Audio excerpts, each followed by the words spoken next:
মানুষ আমাদের সরকারকে চায়নি। এই নতুন সরকার হয়েছে, আশা রাখবো নতুন সরকার যেভাবে প্রতিশ্রুতি দিয়েছিল ভোটের আগে মানুষের কাছে বা যেভাবে কাজ শুরু করেছে এইভাবে তারা কাজ করবে, এটা আমরা আশা রাখি এবং আমরা গঠনমূলক বিরোধিতা করব। এবার যদি দেখি সঠিক কাজ, নিশ্চয়ই সরকারকে সাহায্য করব। এর পাশে দাঁড়াবো, নিশ্চয়ই হবে, মানুষের পাশে দাঁড়াবো।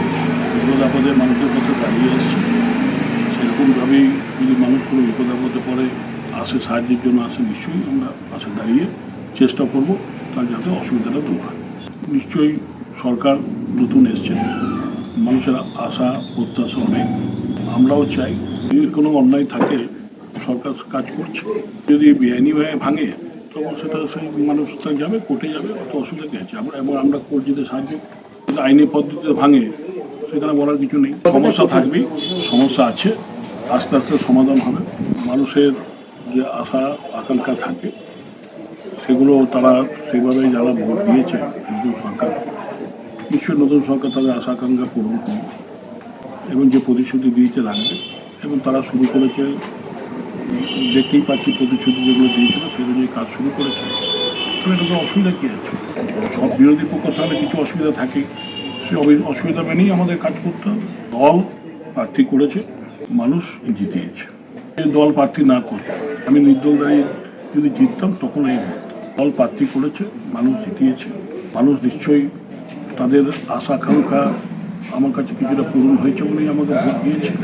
তাই আশা রাখবো সামনের দিনে সে মানুষ যারা আমার সঙ্গে ছিল বা আমার সঙ্গে যারা ছিল না, আমি সবার পাশেই অতীতে দাঁড়িয়েছি, নিশ্চয়ই সামনের দিনে মানুষ আমার কাছে এলে আমি দাঁড়াবো। দেবতা কি দানব আমি জানি না, ভালোবাসা দিয়ে রাজনীতি করেছি, ভালোবাসা নিয়েই রাজনীতি করে যাব। রাজ্য রাজনীতি করি না, জেলার পলিটিক্সও সেভাবে করতাম না। জেলার পলিটিক্সে যারা নেতৃত্ব ছিল তাদের সাহায্য করতাম, যে কোথায় ভুল হয়েছে কোথায় ঠিক হয়েছে। আমি আমার কেন্দ্র নিয়ে করেছিলাম, কেন্দ্রে আমার দায়িত্ব ছিল, দল দিয়েছিল, দল বলেনি এখানে যাও ওখানে যাও, তাই আমিও সেখানে যাইনি।